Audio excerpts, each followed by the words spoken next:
एक लड़का एक जूतों की दुकान में आता है। गांव का रहने वाला था पर तेज था। उसका बोलने का लहजा गांव वालों की तरह का था, परंतु बहुत ही ठहरा हुआ लग रहा था। उम्र लगभग 22 वर्ष होगी। दुकानदार की पहली नजर उसके पैरों पर ही जाती है। उसके पैरों में लेदर के शूज थे, सही से पॉलिश किए हुए। दुकानदार ने कहा, क्या सेवा करूं? लड़के ने कहा, मेरी माँ के लिए चप्पल चाहिए, किंतु टिकाऊ होनी चाहिए। दुकानदार ने पूछा, वे आई है क्या आपके साथ? उनके पैर का नाप? लड़के ने अपना बटुआ बाहर निकाला। 4 बार फोल्ड किया हुआ एक कागज जिस पर पेन से आउटलाइन बनाई हुई थी दोनों पैर की। वो लड़का बोला, क्या नाप बताऊं साहब, मेरी माँ की जिंदगी बीत गई, पैरों में कभी चप्पल नहीं पहनी। माँ मेरी मजदूर है, मेहनत कर करके मुझे पढ़ाया, पढ़कर अब नौकरी लगी। आज पहली तनख्वाह मिली है, दिवाली पर घर जा रहा हूँ, तो सोचा माँ के लिए क्या ले जाऊं। तो मन में आया कि अपनी पहली तनख्वाह से माँ के लिए चप्पल लेकर आऊं।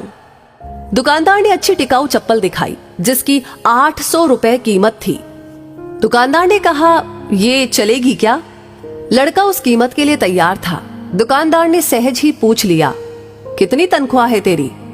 अभी तो 12,000, रहना खाना मिलाकर 7-8 हजार खर्च हो ही जाएंगे, और 3,000 माँ के लिए। लड़के ने कहा, अरे फिर 800 रुपए कहीं ज्यादा तो नहीं? तो बात को बीच में ही काटते हुए लड़का बोला, नहीं, कुछ नहीं होता।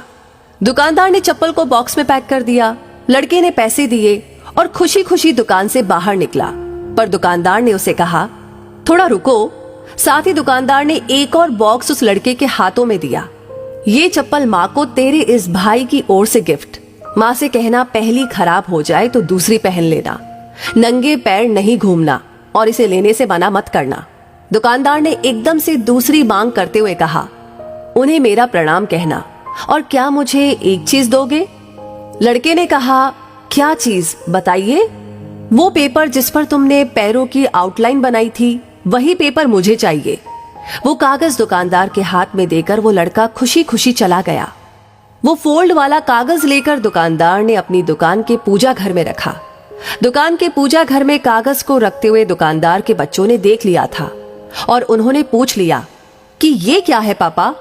दुकानदार ने लंबी सांस लेकर अपने बच्चों से कहा, लक्ष्मी जी के पग लिए हैं बेटा।